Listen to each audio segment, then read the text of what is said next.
Matthew Henry's Full Version Commentary on Daniel chapter 7. The 6 former chapters of this book were historical.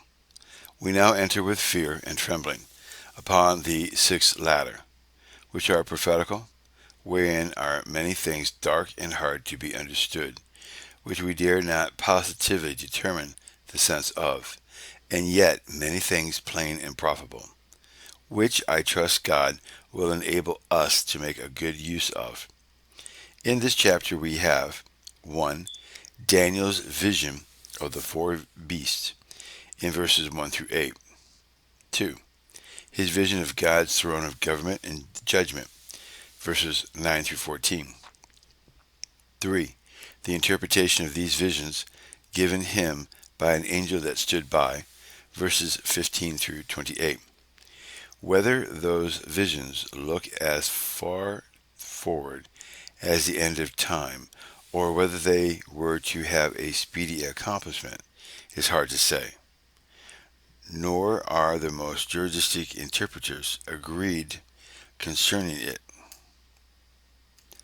Verses 1 through 8.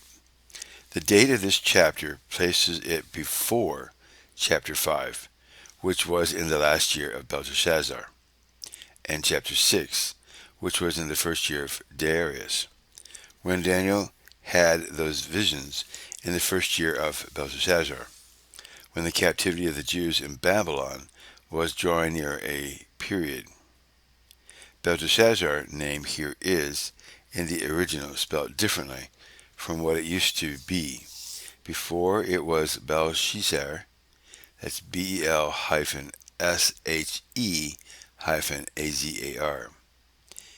Bel is he that treasures up riches.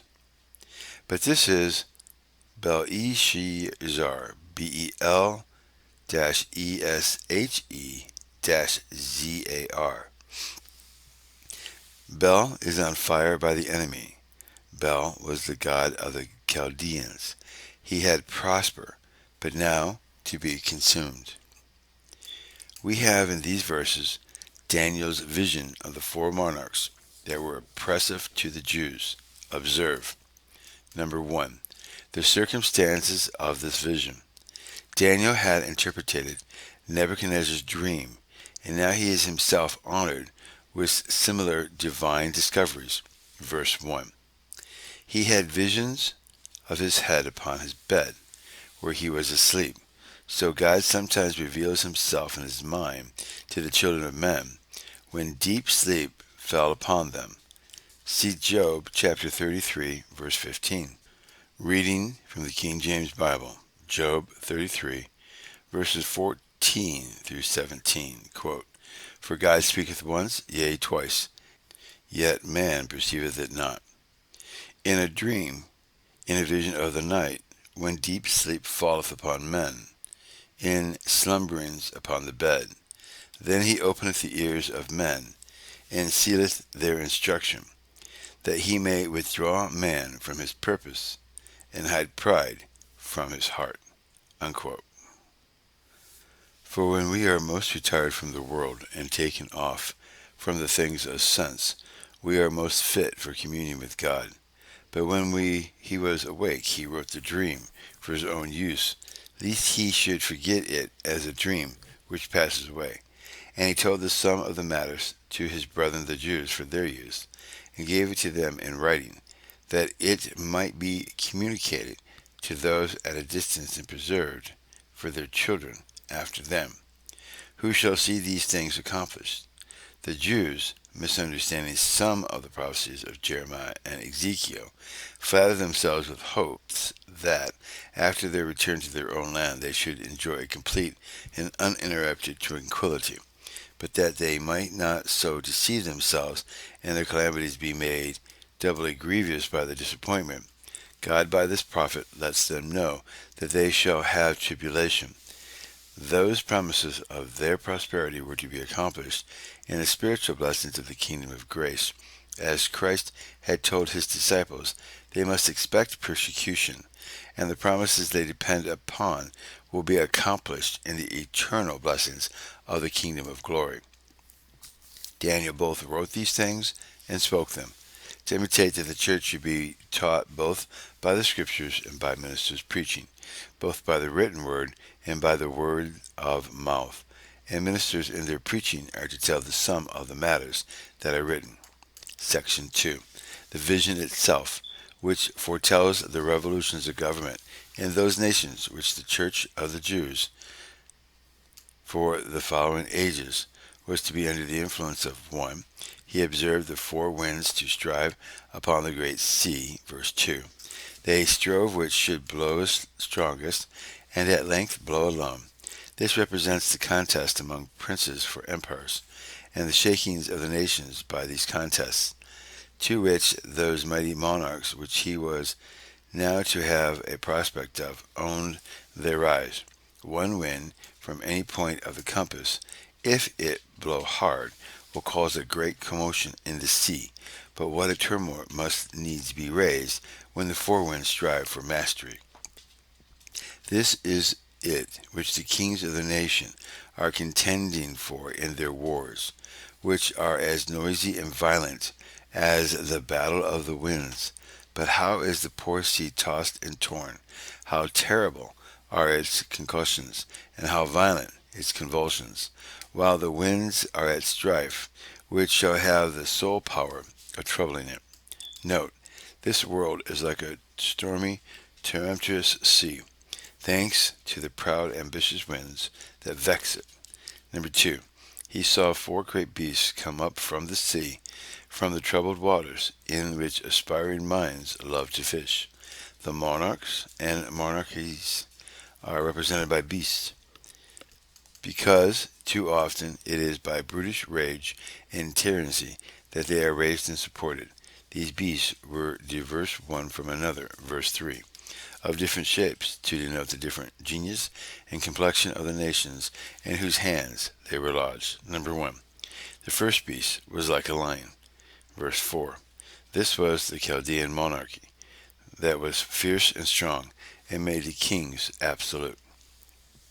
This lion had eagle's wings, with which to fly upon the prey, denoting the wonderful speed that Nebuchadnezzar made in his conquest of kingdoms. But Daniel soon sees the wings plucked, a full stop put to the career of the victorious arms. Diverse countries had been tributaries to them, revolted from them, and made head against them, so that this monstrous animal, this winged lion, is made to stand upon the feet as a man, and a man's heart is given to it. It has lost the heart of a lion, which it had been famous for. One of our English kings was called Lionheart, had lost its courage and become feeble and faint, dreading everything and daring nothing. They are put in fear and made to know themselves to be but men. Sometimes the value of a nation strangely sinks, and it becomes cowardly and effeminate, so that what was the head of the nation in an age or two becomes the tail. Number 2. The second beast was like a bear, verse 5. This was the Persian monarchy, less strong and generous than the former, but no less ravish. This bear raised up itself on one side against the lion, and soon mastered it.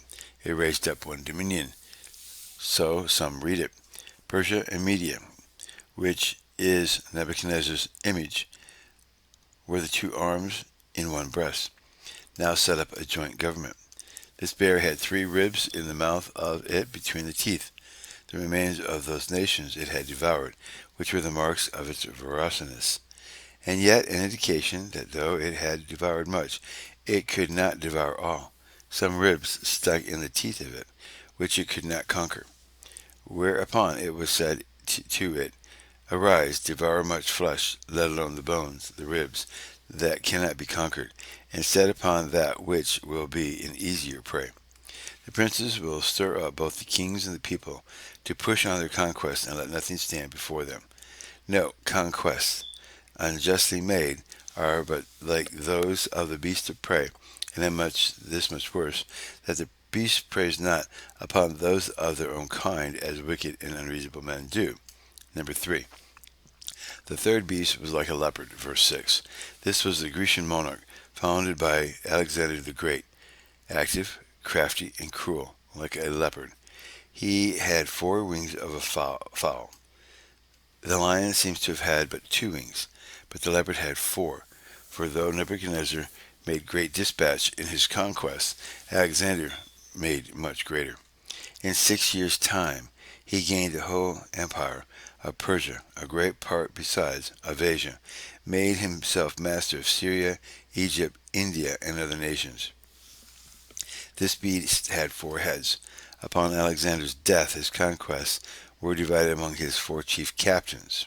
Dominion was given to the beast. It was given of God, from whom alone promotion comes. Number 4.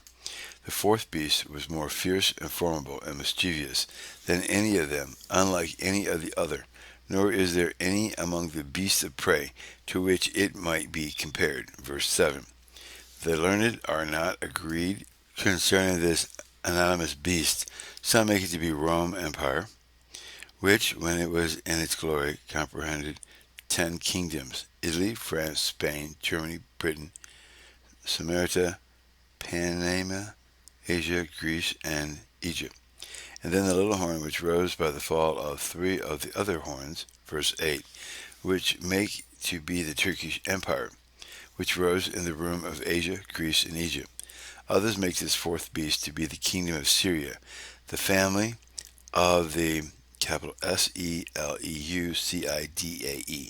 which was very cruel and oppressive to the people of the Jews, as we find in Josephus and the history of the Maccabees. And herein that empire was diverse from those which went before, that none of the preceding powers compelled the Jews to renounce their religion, but the kings of Syria did, and used them barbarously. Their armies and commanders were the great iron teeth, with which they devoured and broke in pieces the people of God, and they trampled upon the residue of them. The 10 horns are then supposed to be the 10 kings that reigned successively in Syria. And then the little horn is Antiochus Epiphanes, the last of the 10, who by one means or other undermined 3 of the kings and got the government. He was a man of great ingenuity, and therefore it is said to have eyes like the eyes of a man, and he was very bold and daring, had a mouth speaking great things. We should meet with this again in these prophecies.